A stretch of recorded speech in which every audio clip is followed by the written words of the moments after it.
एक खोटं बोलू बाई, दोन खोटं बोलू, दोन खोटं बोलू बाई, तीन खोटं बोलू. 12 चौकी वाडा, दारात गाडी घोडा, घोड्याला खायला पुरण पोळी, बाई रुपेरी थोडा. आडबाई आडोनी आडाच पाणी काढोनी, कळशी भरते सोन्याची सून थोरा मोठ्याची. असं सासर नको ग बाई, नाव नुसतं मोठं, नाव नुसतं मोठं, ज्याचं लक्षण बारी खोट. पैलमा गणेश देवा, माझा खेळ मांडला, करीन तुझी सेवा, करीन तुझी सेवा, मला हवा करतार, चंद्रपोळी चौकडीत माझा संसार. 3 दगडांची चूल फुंकले निखारे, मुठभर जोंधळात सुख माझे सारे. नांदा सौख्य भरे, नांदा सौख्य भरे, नांदा सौख्य भरे, नांदा सौख्य भरे. ताई ताई प्लीज तू रडू नकोस ना ग. मला सांग, रडून काही होणार आहे का? माझा विजा रिजेक्ट होतो स्वानंदी, माझा. पण मलाही आश्चर्य वाटलं. मला तर वाटलं होतं तू विजा घेऊनच येशील. मला महेशशी लग्न नाही करायचं. म्हणजे लग्न करून काय फायदा आहे? ताई तू फायदा बघून लग्न करणार आहेस की प्रेम आहे म्हणून? ताई स्वानंदी जास्त शहाणपणा करू नको. हे बघ, जेव्हा मी महेशवर प्रेम केलं तेव्हा तो अमेरिकेला जाणार नव्हता. मला हे सगळं माहीतही नव्हतं. पण आता लग्न झाल्याबरोबर तो अमेरिकेला जाणार आणि मी इथे त्याच्या आई बरोबर राहायचं का? फार बोर आहेत ग त्या. सतत गोड गोड आणि मऊ मऊ बोलतात, मला नाही आवडत हे. काय ग ताई, त्यांना स्वभावाने सॉफ्ट आहेत अगं. तुझ्याशी छान जुळवून घेतील बघ. आणि आपण काढू ना काहीतरी यातनं मार्ग. आणि तू पण काय ग, तुला जायला मिळणारच नाही असं ठरवून घेतलंस का तू?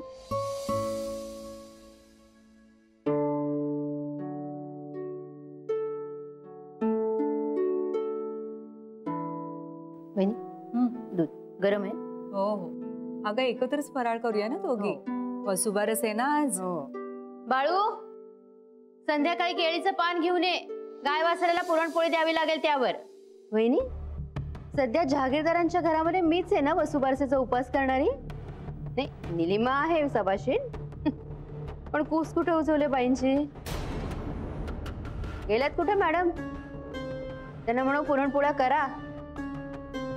वासराच्या तोंडी तरी लागू दे घरचं पुरण. निदान पुढच्या वर्षी तरी बाळ रांगेल खरा. अगं, निलिमाला नर्सरीत जायचंय ना, म्हणून आज मी बच्चीलाच सांगितलंय पुरणपोळ्यांचं.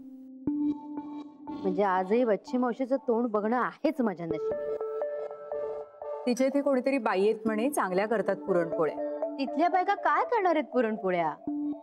लाकडाच्या भुशासारखं पुरण भरतात त्या. म्हणजे पोळीचा तुकडा मोडला ना की पुरण ताटात आणि पोळीचा पापुद्रा हातात. नाही ग ललिता, फार मऊसूत पोळ्या करतात त्या बाई. बर, ठेवा डबा. आणि इकडे येस ग फराळाला. वसुबारसेचा उपास असेल ना तुझाही? काहीतरी काय बहिणी, त्यांचा कसा असेल उपास? मुलं बाळ असलेली बाई उपास करते नाही का?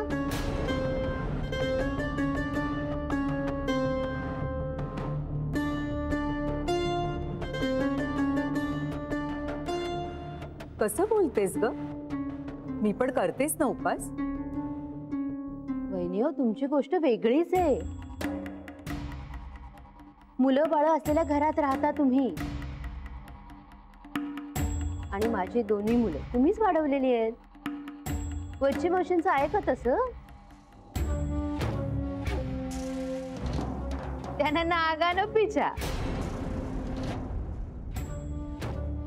कोण घेणार आहे त्यांचं नाव? काकू बी निघते. हो गणी, भिंगरी लागले ग पायाला तुझ्या? नर्सरीच्या कामात घराकडे दुर्लक्ष करू नको म्हणजे झालं. आज पुरणपोळ्या बाहेर न मागवाव्या लागल्या आहेत.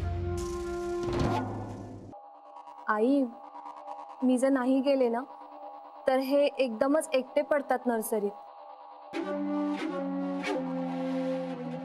नवऱ्याचं कौतुक किती वर्ष करणार आहेस निलिमा तू?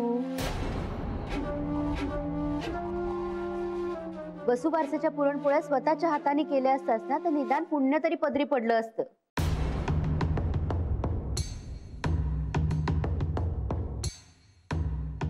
मूल हवंय ना तुम्हाला?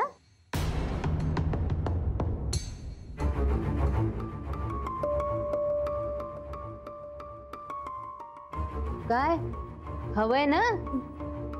हो. हा, मग निदान गाईला घास घालायला तरी संध्याकाळी वेळेवर ये घरी. बाळूला सांगायची वेळ आणू नको माझ्यावर. हो. बच्ची मावशीसारखं व्हायचं तुझं म्हातारपणी.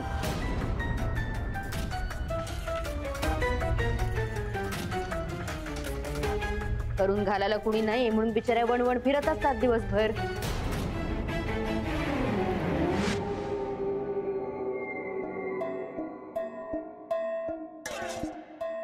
माझा जीव तळमळतो माझ्या मुलासाठी. स्वतःच्या मुलासाठी आईला काय वाटतं हे समजण्यासाठी पदरी पोर असावं लागतं. पण तुम्हाला नाही कळणार वच्ची मावशी ते. न तुमचा संसार धड न पदरी पोर बाळ. वच्ची मावशी, मुलाशी असं वागू नका तसं वागू नका असं सांगताय तुम्ही मला.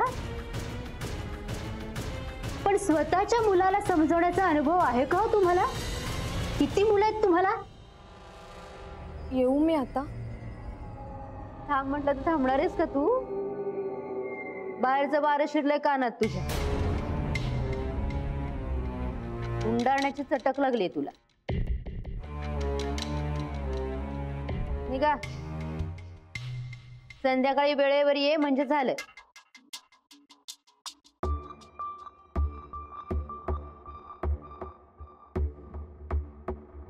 आई असल्याचं किती ग माज झाली ते. ज्या मुलांच्या बळावर हा माज करतेस तीच मुलं एक दिवस प्रश्न विचारायला लागतील ना, तेव्हा त्याची उत्तरं नसतील तुझ्याकडे. आणि ही वेळ मीच आणेन तुझ्यावर. तरच मी वच्ची, नाही तर तुच्ची. मी बोलणार आहे बाबांशी. ए ताई, प्लीज तू बाबांशी वगैरे काही बोलू नकोस. मी तर म्हणते तू कुणाशीच काही बोलू नकोस. उगाच लग्न वगैरे करायचं नाही असं बोलशील आणि बाबा रागवतील. घरात टेन्शन क्रिएट होईल उगाच. मग मी काय करायचं? अगं बघू, निघेल काहीतरी मार्ग. हवं तर ना तू पुन्हा अप्लाय कर. नाहीतर एक काम करूया का, आपण ना नीलशी बोलूया. तुझा नील म्हणजे हर सवाल का जवाब आहे का? तसं नाही ग ताई, ते US ला होते ना, त्यांना माहित असेल काहीतरी. ठीक आहे, बोलू आपण नीलशी. पण जर का हा प्रॉब्लेम सॉल्व्ह झाला नाही तर तू काहीही करायचं नाहीयेस. मी बोलेन बाबांशी. आनंदी ताई, काय ग? अगं नील दादाच्या आई आल्यात. काय? आत्ता कशा काय आल्या त्या? मला नाही माहिती, त्यांना मी गाडीतून उतरताना पाहिलं. चल पटकन. हो आले आले. काही चल ना. तुझा फार लाड करतात ना त्या तुझा. मला नाही आवडत. ताई, बरं आई आणि काकूला लाडू वळायला मदत करायला तरी चल. तू आनंदी तू जा. माझा जन्म लाडू वळण्यासाठी झाला नाहीये. छिर छिर.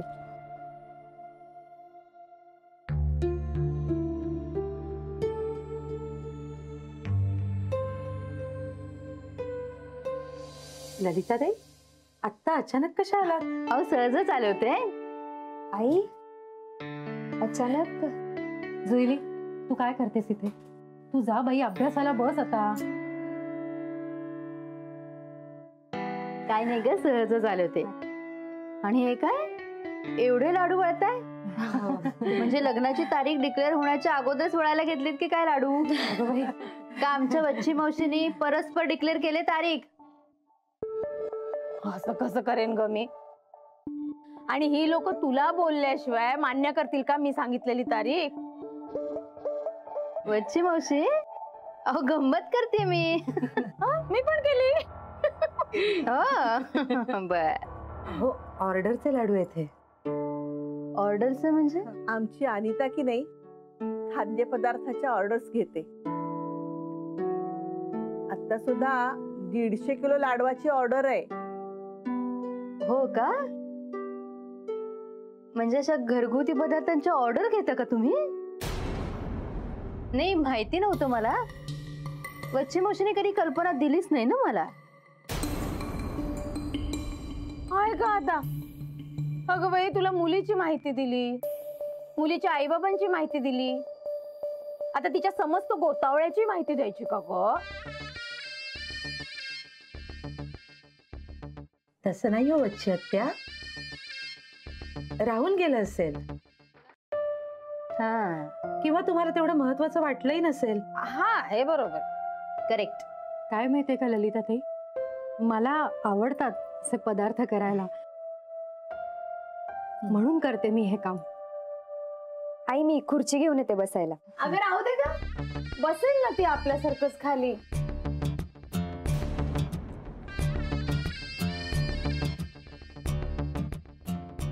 बसशील ना ग ललिता?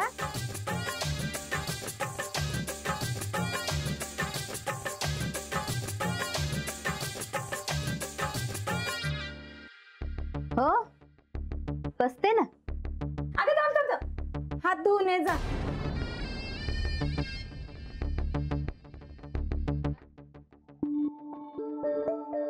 हात कशाला धुवायला हवेत? अगं बाई, आम्ही सगळे इथे लाडू वळत बसणार, तू काय गप्पा हाकत बसशील का? हा,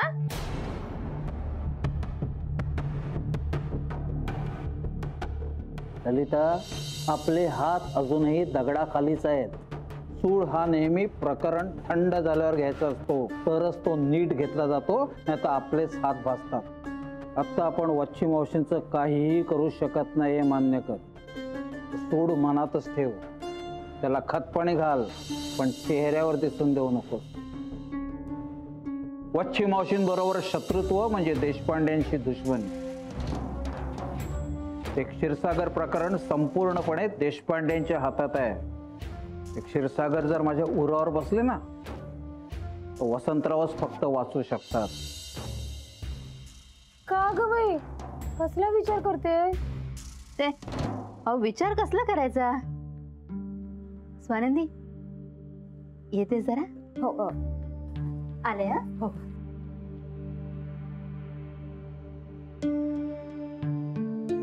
हे वच्ची, तोंडाळपणा करू नकोस ग. चालतं आजी, माझ्या बहिणीची धाकटी जाऊ आहे ती, आणि तिला माहितीये माझा स्वभाव. अहो, पण आम्हाला अवघड वाटतं ना. आई, बसूया का? हा, बस ना, बस. हा.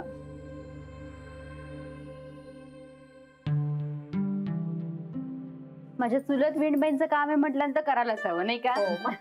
हे घेऊ का? हो, तसं नाही ललिता ताई, आमच्या आईने आम्हाला स्वयंपाकाची कामं करूनच लहानाचं मोठं केलं. हा, म्हणून मग मी सुद्धा हेच काम करते. नाही, पण मला तुमच्या घरातल्या पुरुषांचं जरा नवलच वाटतं. हा, म्हणजे स्वानंदीचे बाबा एवढ्या मोठ्या पदावर आहेत, काका प्राध्यापक आहेत, आणि घरातली बाई ही अशी कामं करते.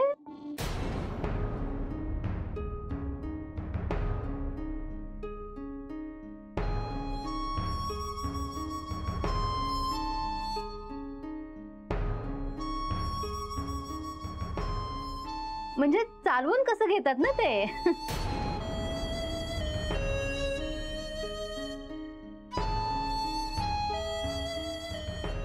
आम्हा सगळ्यांना फार अभिमान आहे काकूचा.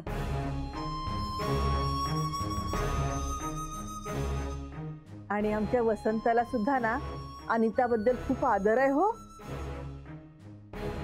म्हणजे मला नेहमी म्हणत असतो, आई तू खूप भाग्यवान आहेस, तुझ्या या सुना अगदी पुण्याचं काम करत असतात.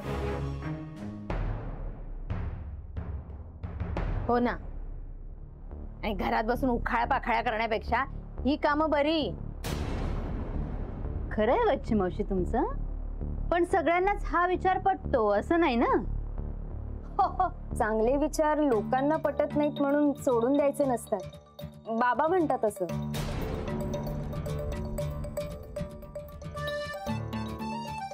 स्वयंपाक काय प्रत्येक बाईला येत असतो. हा, पण त्यातून आपल्या संसारासाठी 4 पैसे मिळवणं ही किती चांगली गोष्ट आहे.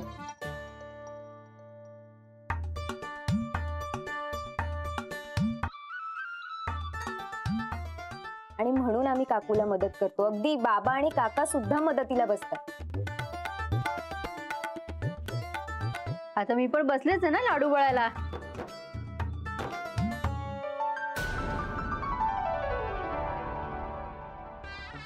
बसायलाच पाहिजे ग तुला.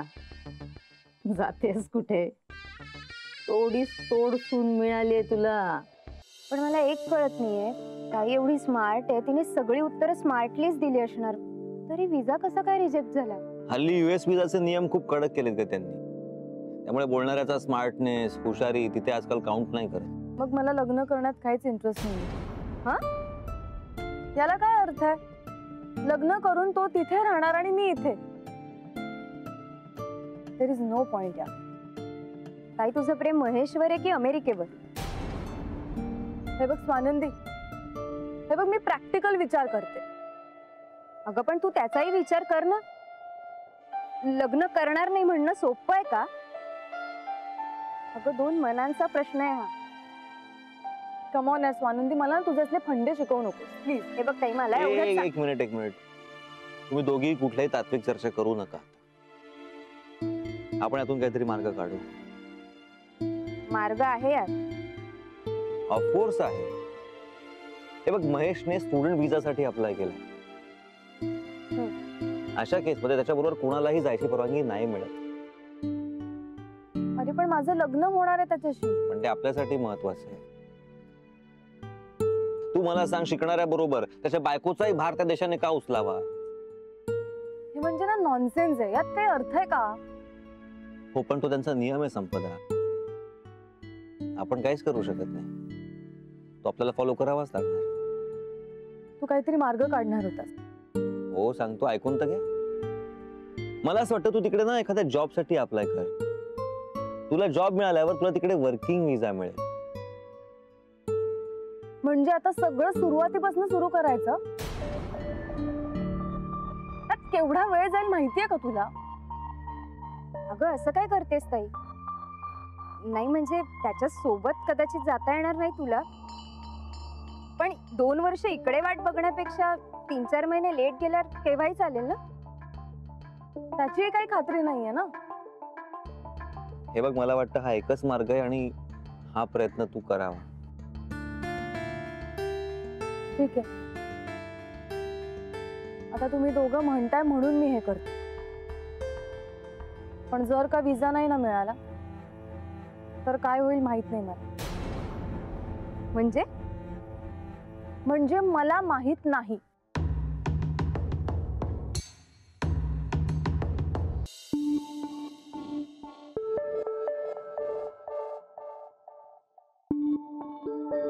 काय एक माणसं आलेत ना नशिबाला. मला वाटलं हाऊस आहे, टाइमपास आहे म्हणून समोसे वडे तयार करून देत असतील. त्या बाईनी 150 किलो लाडवांची ऑर्डर घेतली होती. पण वसंतरावांना कसं काय चालतंय सगळं? ते एवढे मोठे अधिकारी आणि त्यांची भावजय लोकांसाठी पदार्थ बनवते. काय माहिती, मलाही तोच प्रश्न पडलाय. मी तिकडे गेले तर वच्ची मावशी होत्याच माझी टिंगल करायला, आणि आपल्या सुनबाई माझी शाळा घ्यायला. लाडू वळायला बसवलं होतं मला. अरे काय काय वाढवून ठेवले ना माझ्या नशिबात, परमेश्वरालाच ठाऊक. बरं ते पुढचं पुढे बघूया. तू जानकी वहिनींना बोलून घे. त्यांच्याकडनं कागदपत्रांवर सही घ्यायला हवी गहाणवटीच्या. ओरिजिनल कागदपत्र लागतील गहाण ठेवताना. त्यांना काहीतरी कारण सांग. सांगते. जानकी बहिणी आले काय ग? कागदपत्रांना सह्या हव्या त्या तुमच्या. हो करते ना. साठे गुरुजींना आपण जमीन दिली ना, ती त्यांच्या नावावर करायची, त्यासाठी सह्या.